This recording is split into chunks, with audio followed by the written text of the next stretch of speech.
আসসালামু আলাইকুম, কেমন আছেন সবাই? আশা করি সবাই ভালো আছেন। সৌদি আরবের ভিসা ম্যানফর করতে গিয়ে যে সমস্যাগুলো দাঁড়াইছে, এই সমস্যাগুলো কবে নাগাদ শেষ হবে জানি না। আমরা জানি যে গত 14 তারিখে একটা ডিসিশন দেওয়ার কথা ছিল, তো সেখানে কোনোভাবে কোনো ডিসিশন আসে নাই, বরংস ভিতরে একটা ঝামেলা হয়েছে ওই বৈঠকে। পরবর্তীতে এটার ফিস নামেয়া এই 18 তারিখে, এই রোববার, এই মে মাসের 18 তারিখে একটা ডিসিশন দেওয়ার কথা। আমি এই ভিডিওটা যদিও ডিসিশন দেওয়ার বা এই 18 তারিখের আগের দিন রাত্রে 17 তারিখে আমি ভিডিওটা করি, তো 18 তারিখে কি হবে না হবে জানি না, কি ডিসিশন আসে। তো আমি যে কথাগুলো বলতে চাই যে সৌদি আরবের ভিসা ম্যানপাওয়ার করতে গেলে যে ডিমান্ড লেটার সরকার বাধ্যতামূলক করছে, এই ডিমান্ড লেটার আমাদের কতটুকু কাজে আসবে, কতটুকু উপকারে আসবে বা কতটুকু উপকারে আসবে না, এই বিষয়টা আমি আজকের এই ভিডিওতে ক্লিয়ার করব। কারণ যেহেতু আমি একজন সৌদির প্রবাসী, আমি একদিন 2 দিন বা 5 দিন বা 5 বছর না, আমি অনেক বছর সৌদি আরবে আছি। আমার নিজের এক্সপিরিয়েন্স থেকে আমি বলি যে ডিমান্ড লেটার সৌদি আরবে কী কাজে লাগতে পারে, কোনো কাজে আসবে কিনা একজন প্রবাসীর জন্য। ডিমান্ড লেটারটা বাংলাদেশ সরকার বাধ্যতামূলক করছে যেন একজন প্রবাসী সৌদি আরবে এসে তার কাজ, বেতন, ইকামা, কোম্পানি এগুলা যেন সঠিকভাবে বুঝে পায়। তো আসলে আদৌ কি এই জিনিসটা কারোর সাথে ঘটে যে নাকি আগের মতোই আছে? তো হ্যাঁ, ঘটে না যে এমন না, ঘটে। যে আসার পর কোম্পানি বেতন, ইকামা সব কিছু ঠিকঠাক মতো পায়। যারা মানে এই আইন, তারা তো মানেই।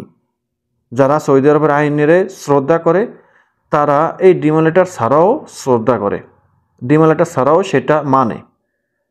আর যারা মানে না, এই ডিমান্ড লেটার তাদের কাছে কিছুই না। একজন নিয়োগকর্তা, সৌদি আরবের একজন নিয়োগকর্তা যদি আমার সাথে কোনো অনাকাঙ্ক্ষিত ঘটনা ঘটাইতে চায়, সেখানে আমার ডিমান্ড লেটার থাকলেই কি, তার কাছে না থাকলেই কি, কিচ্ছু যায় আসে না ডিমান্ড লেটারে। সে আমাকে কোনো না কোনোভাবে অপবাদ দিয়া আমারে সে বিদায় করতে পারবো, একদম শূন্য হাতে বিদায় করতে পারবো। সৌদি আরবে শ্রম আইন মন্ত্রণালয় আছে, বা সৌদি আরবের আইন আছে, কানুন আছে, পুলিশ প্রশাসন, বহুত ধরনের কঠিন কঠিন আইন, যেটা বিশ্বের অন্যতম আইন সৌদি আরবে আছে এবং মানেও। কিন্তু তার মধ্যে থেকেও সৌদিরা সৌদি আরবের আইন ফাঁকি দেয়।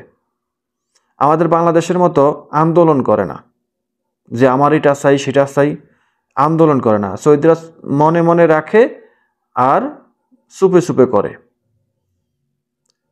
আপনার একটা ইকামা বানাতে 10-12 হাজার রিয়াল লাগে, সেখানে শর্ত সাপেক্ষে 1200-1500 রিয়াল দিয়ে ইকামা বানানো যায়।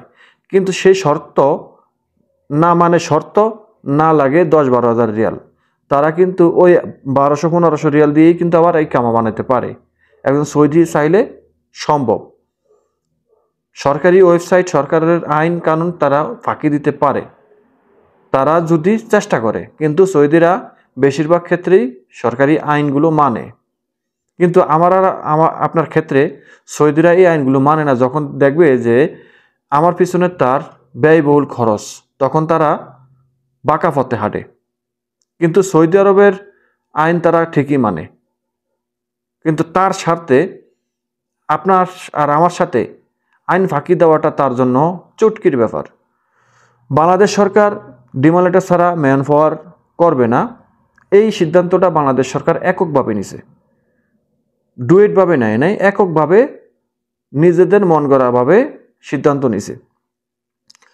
যদি বাংলাদেশ সরকার সৌদি আরবের শ্রম আইন মন্ত্রণালয়ের সাথে কথা বলে বসে সিদ্ধান্তটা নিত যে এখন থেকে ভিসাগুলো এভাবে ম্যানপাওয়ার করতে হবে ডিমান্ড লেটার ছাড়া, বা ডিমান্ড লেটারের মাধ্যমে শর্ত সাপেক্ষে ম্যানপাওয়ার করতে হবে, যেন একজন কর্মী সৌদি আরবে এসে ইকামা, কাজ, বেতন সব কিছু ঠিকঠাক মতো বুঝে পায়। এটা দুই দেশে মিলে, তারপরে রাষ্ট্রীয়ভাবে দুই দেশের মিলে তারপরে এটা যদি ডিসিশন নিত, তাহলে গিয়ে এখানে 100% কার্যকর হতো।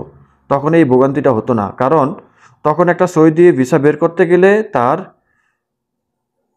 যে শর্তগুলো, এই শর্তগুলো মেনে তারপর ভিসাগুলো বাইর করতো সরকার, সেই সিস্টেম করে তাকে ভিসা দিত। সৌদি সরকারে ভিসা দিতে আসে, যার যেভাবে লাগে সে সেভাবে ভিসার আবেদন করে ভিসা পায়।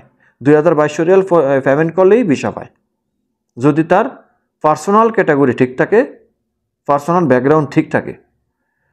তো এখন আপনারা যে বাংলাদেশ সরকার, এই যে আপনারা যে এককভাবে সিদ্ধান্ত নিলেন, আপনার এই সিদ্ধান্ত কোনো কাজে আসবে না। আমি গ্যারান্টি দিলাম কোনো কাজে আসবে না। কেন জানেন? এই কথা বলি, আমার সাথে ইতিমধ্যে বেশ কয়েকজন লোকের সাথে কথা হয়েছে, ডিমান্ড লেটার দিয়ে ম্যান পাওয়ার করিয়া সৌদি আরবে আইছে। সৌদি আরবে আসার পর তার কর্মী, তার এই নিয়োগকর্তা তাদের সাথে সেম ওই রাব ব্যবহার এবং তাদেরকে এই টার্মিনেট, যেটা হুরুপ বলি আমরা, সেটাও করে দিছে। কর্মী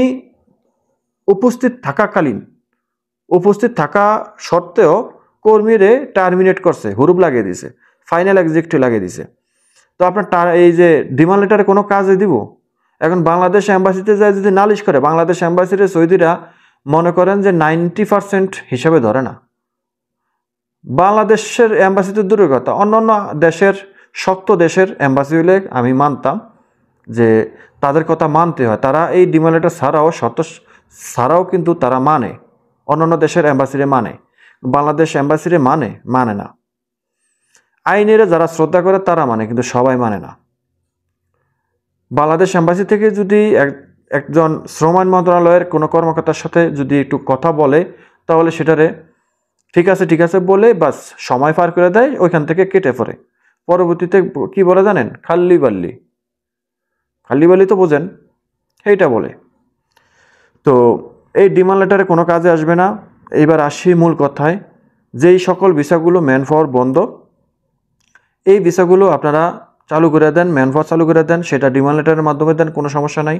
ডিমান্ড লেটারের মাধ্যমে ম্যান পাওয়ার হলে যে সৌদিরা একেবারে সবাই যে মানে এটারে অ্যাভয়েড করব না, সবাই কিন্তু এটারে অ্যাভয়েড করে না, করতেছে না। যারা করে তারা ডিমান্ড লেটার ছাড়াও করবো, ডিমান্ড লেটার 30টা দিলেও করব। আর যারা আইনের শ্রদ্ধা করে এবং কর্মী যাদের প্রয়োজন আছে, তারা ডিমান্ড লেটার দিয়ে হইলো কর্মী আইনা কাজ করাইব, ডিমান্ড লেটার ছাড়া ম্যান পাওয়ার হইলো কর্মী আইনা তাদেরকে দিয়ে কাজ করাইব। ঠিক আছে? তো আপনারা 28 ফেব্রুয়ারি 2025 আগের ভিসাগুলো নর্মালি ম্যান পাওয়ার করে দিতে আসেন, ভালো কথা। কিন্তু 28 ফেব্রুয়ারি 2025 পরে যে ভিসাগুলো আছে, সেই ভিসাগুলো ম্যান পাওয়ার চালু করার জন্য কঠোরভাবে অনুরোধ জানাই। কারণ অনেক হাজার প্রবাসীরা, সৌদিগামী প্রবাসীরা কিন্তু অনেক বিপদে পড়ে আছে, অনেকে ঋণী করে টাকা হাওলাত করে এজেন্সির কাছে দিছে, এজেন্সি টাকা নিয়ে খরচ করছে। এখন তাদের পক্ষে এই টাকা পরিশোধ করা সম্ভব না। কয়জনের টাকা ফেরত দিতে পারবো? অনলাইনে খরচ হয়েছে, ভিসা ওকালাতে খরচ হয়েছে, মোফাতে খরচ হয়েছে, ওইখানে সেখানে বিভিন্নভাবে খরচ হয়েছে। তো আপনারা দেরি না করে নতুন ভিসা ম্যান পাওয়ার চালু করে দেন, সেটা ডিমান্ড লেটারের মাধ্যমে হোক বা অন্যভাবে হোক, আপনারা ম্যান পাওয়ার চালু করে দেন। আর এখানে এজেন্সি 18 তারিখে মানববন্ধন করবে শুনছি, প্রিপারেশন নিয়েছে, আমাদেরকে অনেকেই নক করছে। তো আমি যদিও সেখানে সাড়া দেই নাই, কারণ এখানে ডিমান্ড লেটারটা একেবারে মানে এটারে একেবারে টোটালি ফেলে দেওয়ার মতো না। ডিমান্ড লেটার সৌদি আরবে কাজ করে 70 থেকে 80% কাজ করবে। ডিমান্ড লেটার যে একেবারে কাজ করবে না এমন না, 70 থেকে 70% হলেও কাজ করবে। তো ডিমান্ড লেটার অবশ্যই প্রয়োজন।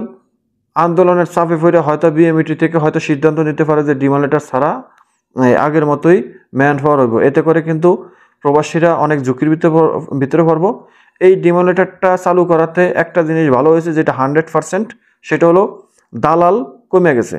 দালালের দালালি বন্ধ হয়ে গেছে। কারণ দালালে এখন সেখান থেকে কিন্তু কোনো ভিসা নিতে পারে না, কারণ জানে যে ভিসা নিতে গেলে ডিমান্ড লেটার ছাড়া ম্যান পাওয়ার হবে না। তাই তার জন্য ভিসা কিন্তু দালালে নেয় না, কারণ দালালে জানে যে আমি অমুকের কাছ থেকে একটা ভিসা নিছি, সে আমার ডিমান্ড লেটার দিবে না, আর কাজেই আমি এই ভিসাটা প্রসেসিং করাতে পারবো না, নিয়ে লাভ নাই, নিয়ে জামানত ফেরে লাভ নাই। তো ডিমান্ড লেটারটা কিন্তু অনেক কাজে আইছে। তো আশা করি বুঝতে পেরেছেন। সবাই ভালো থাকবেন, দেখা হবে অন্য কোনো ভিডিওতে। আল্লাহ হাফেজ।